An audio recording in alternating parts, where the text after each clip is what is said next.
Hola, ¿cómo estás? Bien, ¿y tú? Anyway, so today's show is about unhealthy coping mechanisms and how they possibly. No, let me just tell you about how they are and what it transfers into, just so when you are going through these coping mechanisms, it's better for you. So the reason why I came up with this is because of Solange's song "Creating the Sky." I talked about it because a lot of people go through that. A lot of people actually go through those situations, and it's not just women; it's actually men too.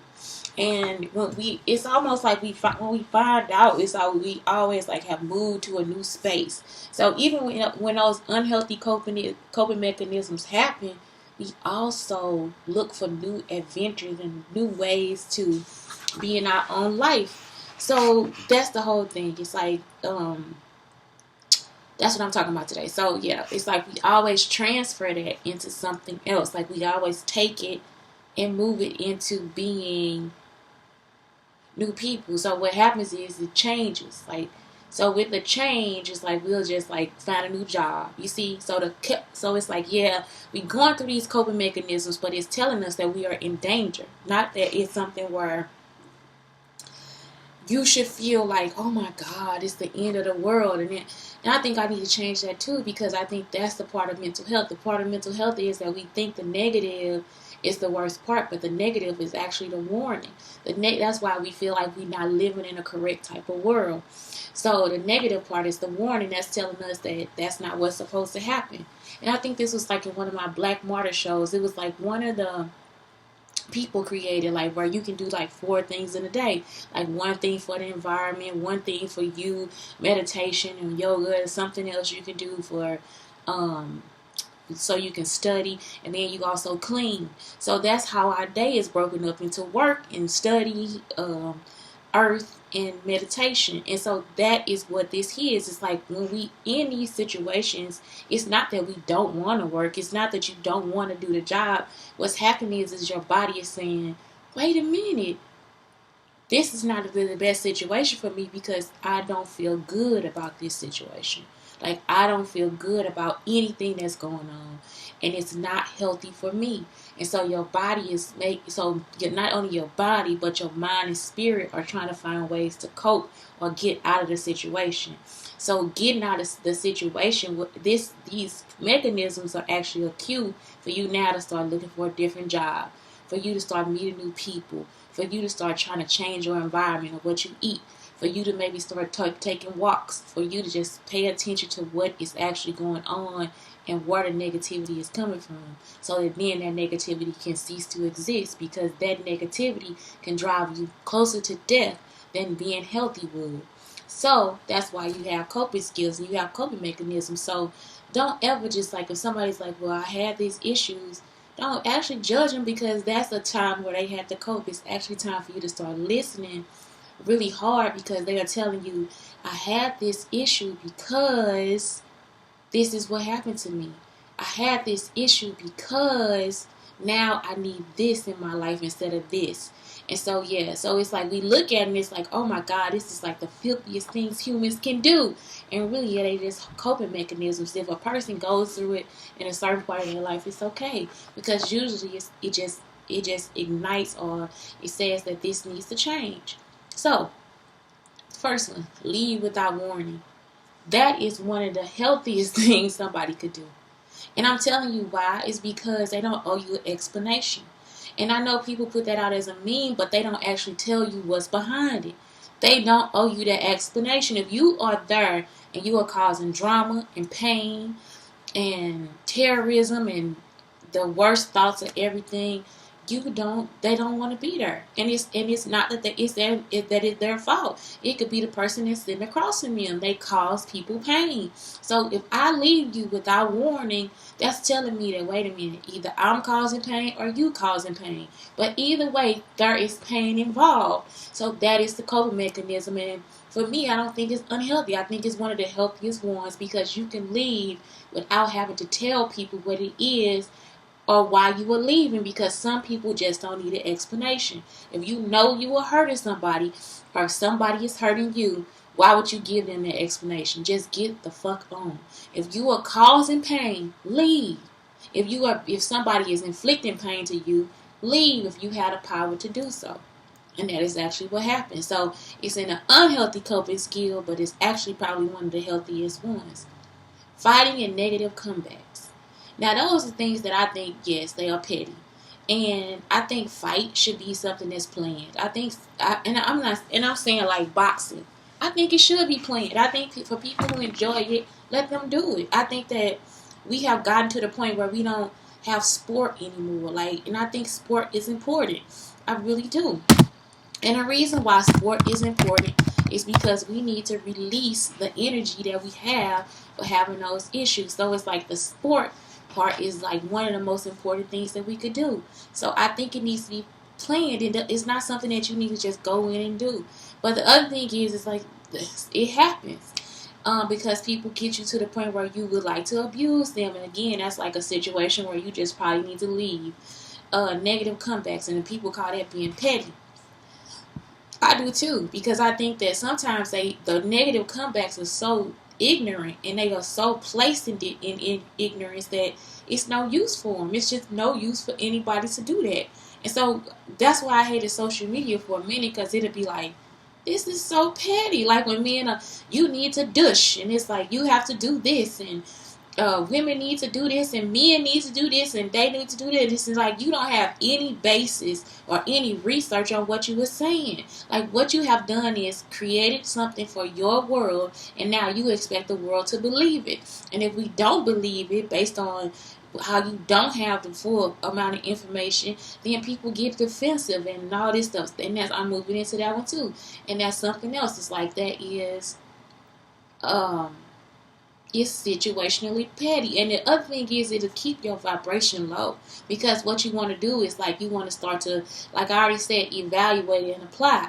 So what you want to start to do is evaluate the situation and take your irrational thoughts or your irrational words and try to make them rational. And the other part of that is it is human, because sometimes you get pissed off. But for real, if you think about the rationality of coming back, some people, they take even what people say as stern or strict, or they got smart or something like that. And it's like, if you really think about it, then it might be true. I remember I was online, this guy, he was like, you are so ignorant. And I said, thank you, because that's the truth. I am. In some things, I am very ignorant, so I cannot be upset with him. It's like, dude, thank you. Because I would rather be that and be open to learning than being a person that feels like they know everything, because I don't know everything. I don't read as much as I used to. I'm not keeping up with the facts of the world. It's so many ways that I'm ignorant. So it's like, yeah, why would I have any issue with that? Why would I have a negativity thing through that? The only time I have a negative where I'm just like, why would you say that? I remember another woman that was online, she was saying something like, you shouldn't be talking this way. And it's like, I'm not talking, you're reading it. And this is something else. I used to be like, you reading this, like, so you don't know what I'm trying to tell you. Like, it's like I am very positive, so it's no reason for you to think that. The next one is defensiveness, and that is based in ego tripping. So that's why it's unhealthy, but it's also healthy because now I get to check my ego. I get to check myself, the self that is me, that is I. And so that's why you have defensiveness, because you feel like, okay, now I need to take up for myself. And I do that too. I don't like people trying to say that anything is wrong with me, because it's like, no, nothing else is wrong with me. I know y'all don't understand me, but there's nothing wrong with me. Like, I'm actually a sane person. And if I heard my own story, I'd be like, this bitch is crazy. And it's like, it's actually true. It's actually fucking true. So defensiveness, you just like, no. That's it. They told me I would do something great with my life since the time that they said that to me. That's like the most positive that somebody would sneak and tell me, and I really do think it was my stepmom that used to do that.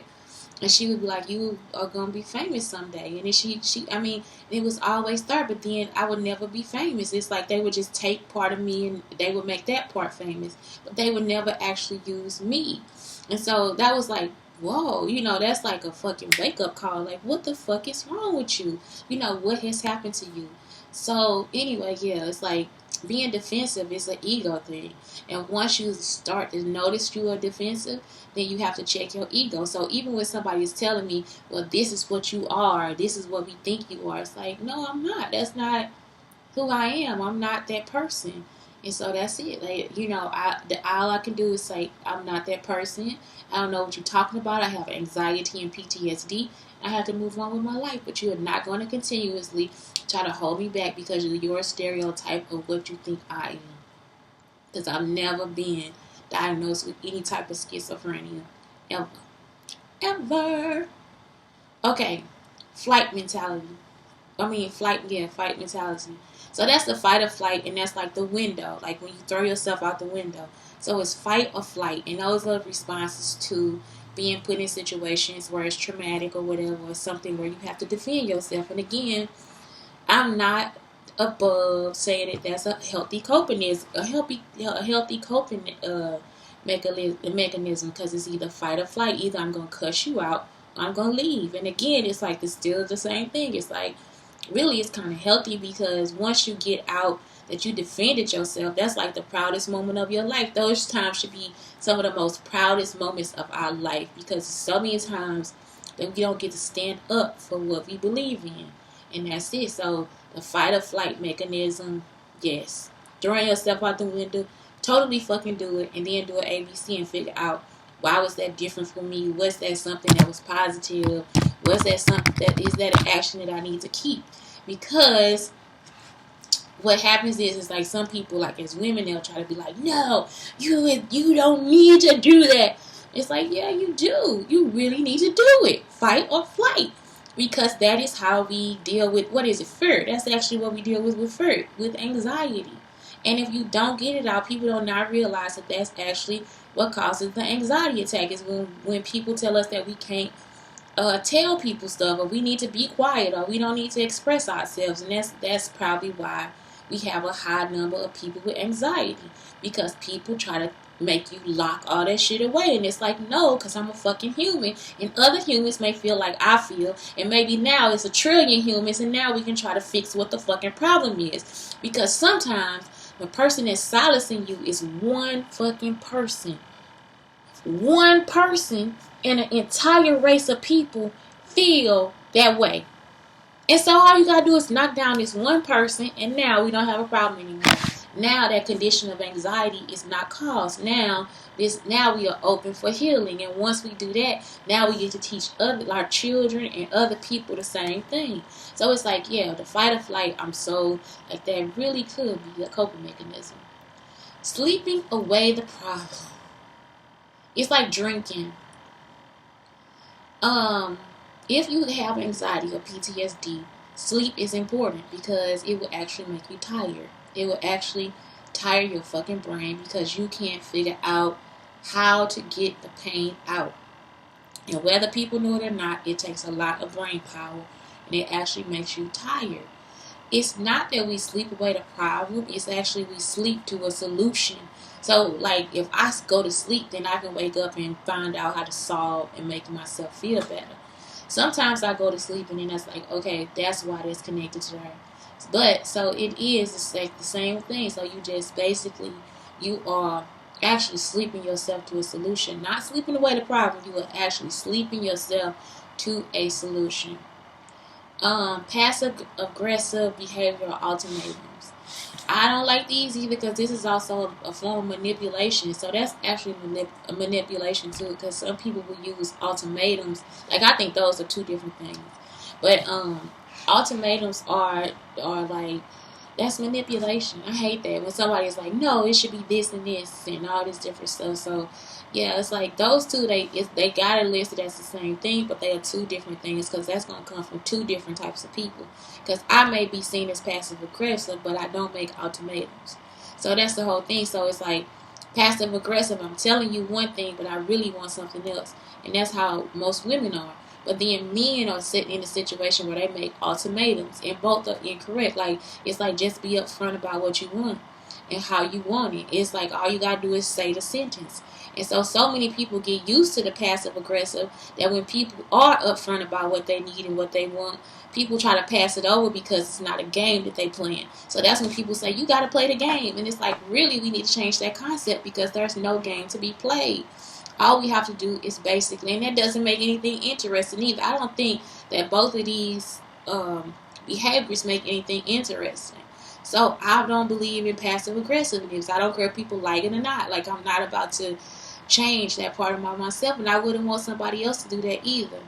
But the ultimatums, that's something too. I think that that's something that just actually has to do away with because it's a form of manipulation. And I think because people got confused because that's what they do in the classroom. Because in the classroom, it's a lot of people and they don't have a lot of choices, and we don't have the time to do it. So then we set these parameters so that we are able to do that. So they were actually trying to set those parameters in my life, and it was wrong. It was just wrong. I don't like having to just like, oh, you only have these two choices. It's like, no, that's not for an adult. I'm a full-grown fucking woman. I am 42 years old. Stop doing that to me. So it's like, yeah, that's it. So I think both of those. Now, in that case, I think both are unhealthy coping mechanisms. But if that's something that you have to do, if you have to think to yourself, oh my God, I can't say exactly what it is that I need to say, then that's a problem, and then you have to go. That's an anxiety. That'll cause that other person anxiety. And I'm not saying that you have to say it up front anyway. I think women do it because they know that that's a way for them to protect themselves. And so that's the other thing about passive aggressiveness is sometimes it's seen as passive aggressiveness. But if I sit here and tell this man, no, I do not want to fuck you, instead of just saying, no, this is not the time for me to do this, and trying to walk away, he's going to most likely, if I'm kinder about it, not want to be more aggressive with me. So if I got aggressive with him, then that's what happened. It's like if I got aggressive with him, he would probably choose to be more aggressive with me. So it's like people would maybe think that women are more passive aggressive because of that too. But it is sort of like a protection thing for us. Ultimatums is like, I don't know. If you think about a world of ultimatums, I just don't like it. It's like, if you don't do this, then you don't get this. And it's like, that's just bribery. So fuck you and get on with your fucking life. And so a lot of people are enslaved or held back because of ultimatums. Because that's not how the world is, people. If you give those people the right to make a different choice, then you'll create a system with new ideas, and you'll have more of a bank of what could help other people. You see, so I'm a black woman, and so what if I gave you a new idea? So the next time an Asian woman comes to work for you, because she's a minority, you can look back at the data you have for me and how I handled the problem, and now she's Asian, her traditions are different, but it's sort of like the same problem. So maybe both of them are able to leave work earlier because that's going to be better for them. And I'm not saying confine somebody else. It's like just some situations cause for other people to have a new perspective of life. So it's like, that's what I'm saying. So it's like, instead of having ultimatums, especially in the workplace, you need to have it open for the creation of things that work out for other people. And the best thing about that too is that for me, if I was to create my solution to a problem, my main goal would always be to come back to work. So some other people are like that too. Their main goal would be to work. So maybe one person would be like, well, I have to pick up my kids from daycare at 3 o'clock. One person could say, well, my daycare is around the corner and my house is too. So I can do that and I can be back by 4. Another person be like, I have to pick my kid up from daycare. So their house is like 30 minutes away, but they can work from home. So now I log in by 4:30. You see what I'm saying? Because then that person has to drive home and pick up the kid and be home. So and then also get food and everything else. So that is the difference. So it's like, I have to pick them up from school, but then I can finish my day working at home from 5 to 7 or something like that. So that maybe they get off, instead of just doing that, maybe they get off at 2, so they have time to run errands, and then they have the time to run errands and then get back home. And even if they didn't work in that time, because they were closer to the house, they were still working from home. You see, they could be at a Panera Bread waiting for the kid and working. The thing is that once we start to do that and keep it open for people to have many solutions to how they make money and work for companies, then we won't have to do that. But that's even in life. You have to keep it open and listen to other people's perspective, because ultimatums are such a very unhealthy way to help people. Okay? Negative body language, crossed arms and rolled eyes, crossed and closed off legs and arms. So this just sounds like a list of stuff that people do to like warn you that you pissing them off. I'm serious. I'm looking at this. I'm like, this is just a list of piss off activity. But anyway, so again, I don't think it's unhealthy. You have to look at it like, this person, I'm not making them happy. And it's like, how do we get to a good solution? How do we get to the balance of what I want and what I need from you, and what you want and what you need from me? And that's all that is. That's just the warning. That's all those is. That's it. It's not for me to get defensive about it. It's not for me to get upset about it. It's actually for me to see it and be like, how do I change this situation for this person? Because that is the power that I have. And if I don't have the power, it's better for me to explain why. So then, therefore, we can move on with our lives. So, not listening, but jumping in and waiting to talk. That is an unhealthy coping mechanism, because that tells you that sometimes that person doesn't actually have power in certain situations, or that person is taking power over you. And so that is an unhealthy coping skill, because you actually need to sometimes wait for the other person so you can start to listen. And that was something from my classroom. So they have been trying to either talk over me during this process, or they'll try to say that I'm talking over them. So they'll try to, let's do it at the same time. It's like, no, we're not doing anything at the same time.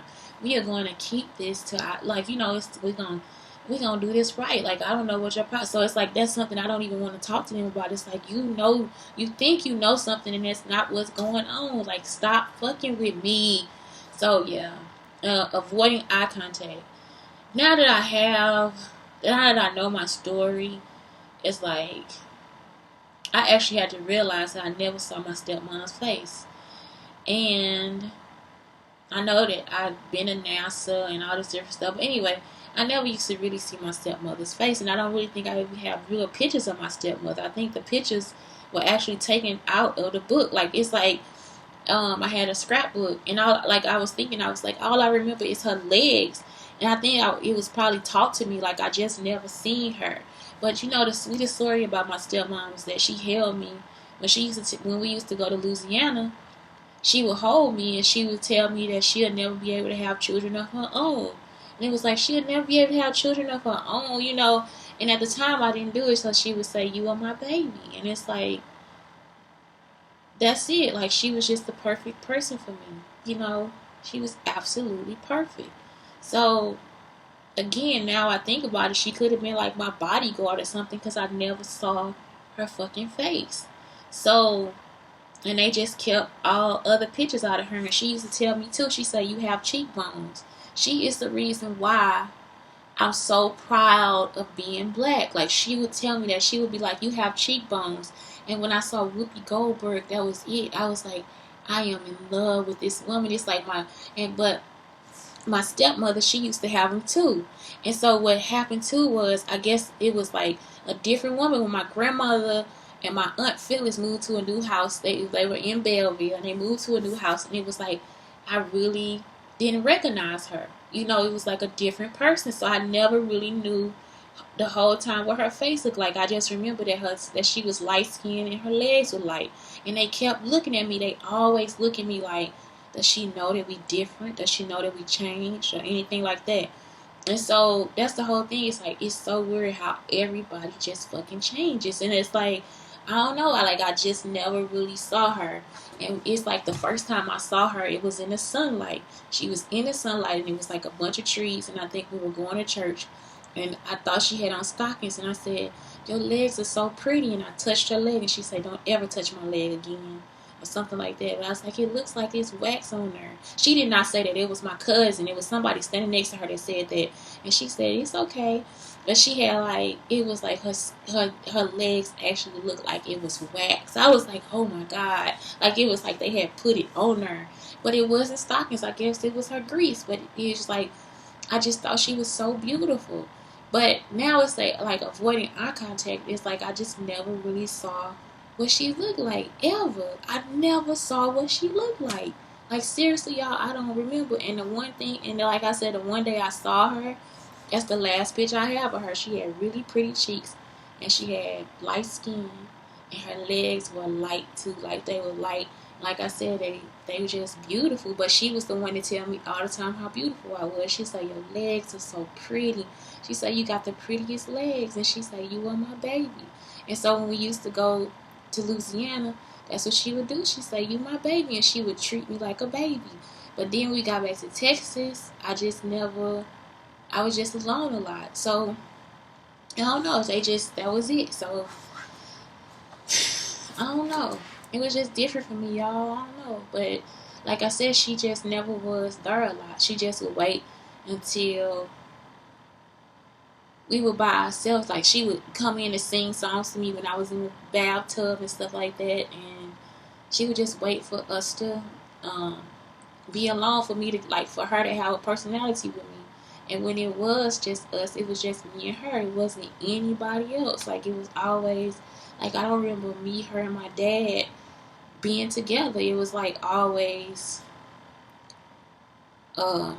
stuff. And my dad, though, he used to be so happy, y'all. Like, we would be going to, like, all, like, the places in Galveston, Texas. He would be so excited. He'd be like, come on, let's run, and all this different stuff. He was, like, so happy. And I was, too. I used to run to all the different things, and then sometimes it would get boring because they would want to try to ask me like a lot of crazy questions. It's like, I don't want to talk to you because I don't know you, and I don't want to do that. But she was the most loving person ever, and it might not have been her all the time. It could have been other people, but she just loved me like that sometimes. Like, it just, like I said, she just hold me and just tell me that I was her baby.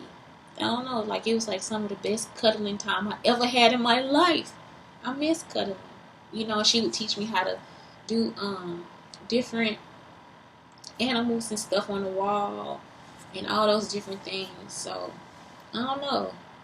I just really did miss her, and that's what I wanted. I needed her. Like, because it was like I said, she probably one of the only people in the world that ever taught me stuff.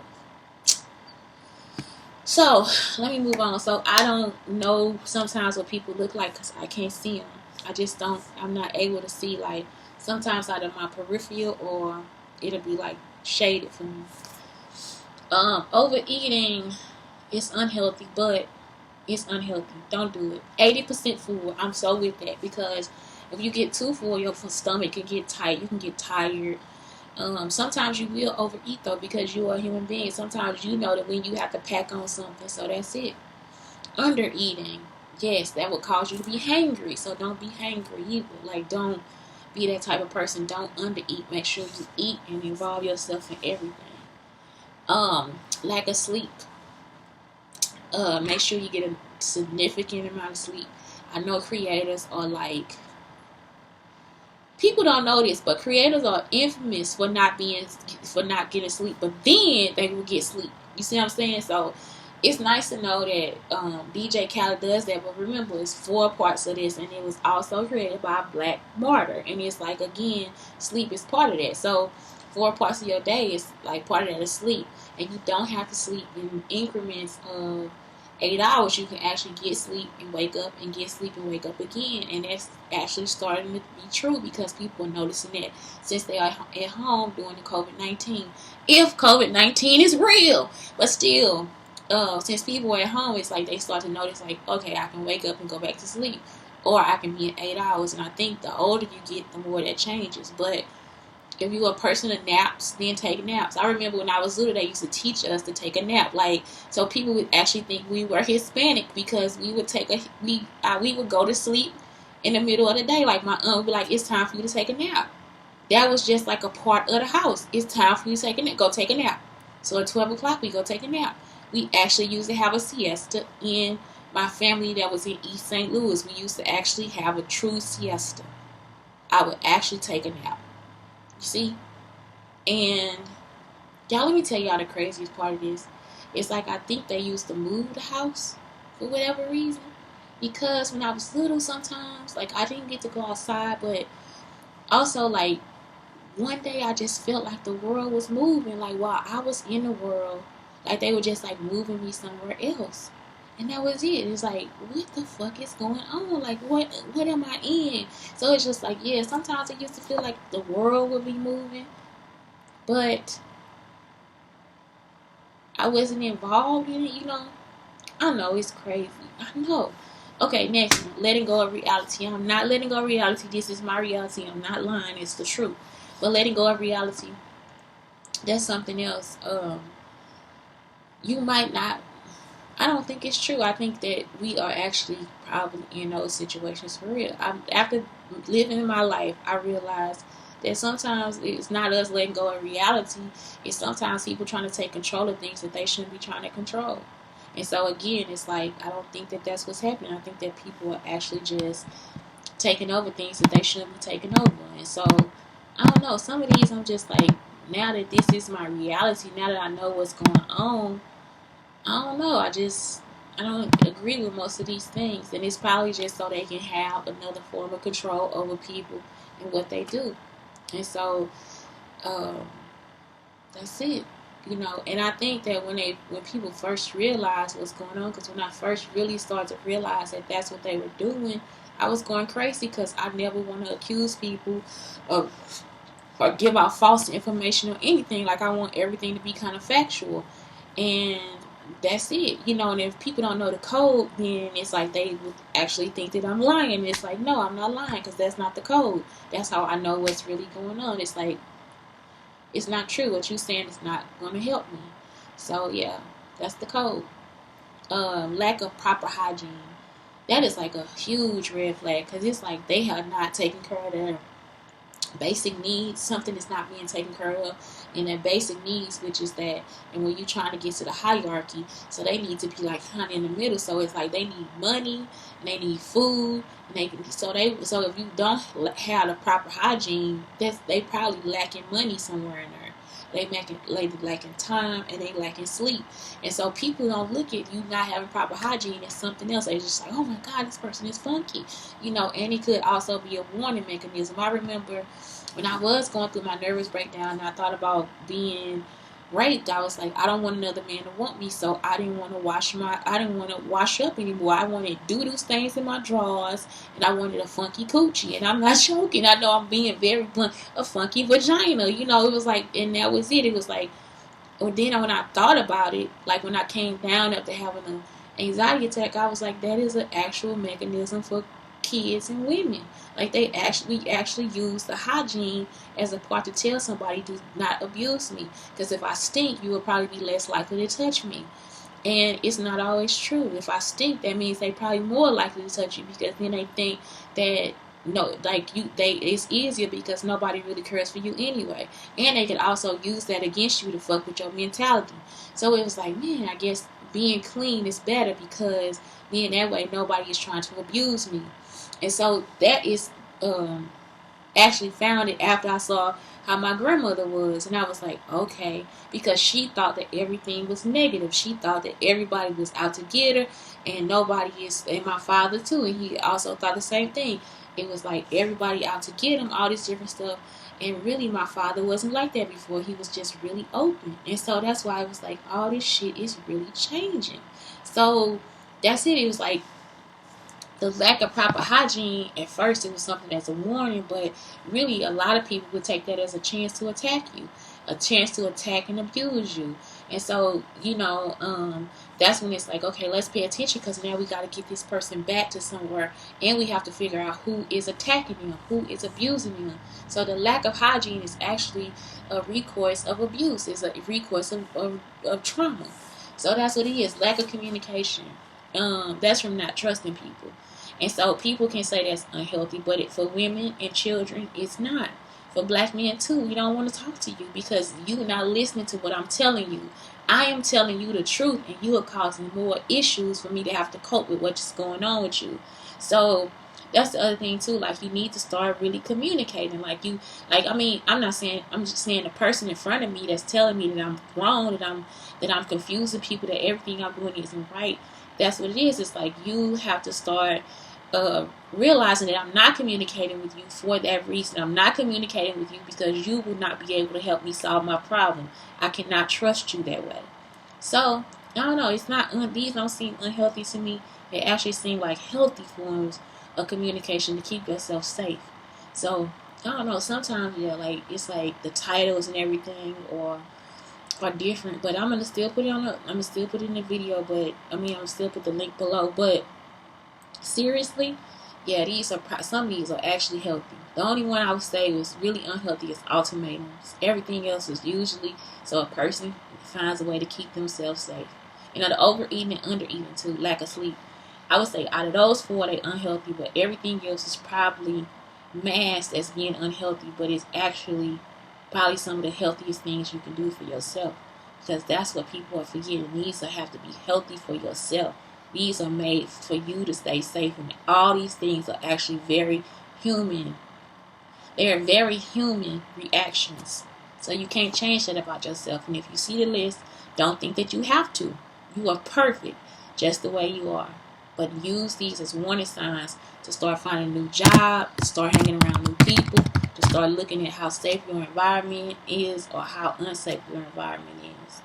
Anyway, Shantae with Brown Sugar Talk and the Black Unicorns, telling you to have a great day.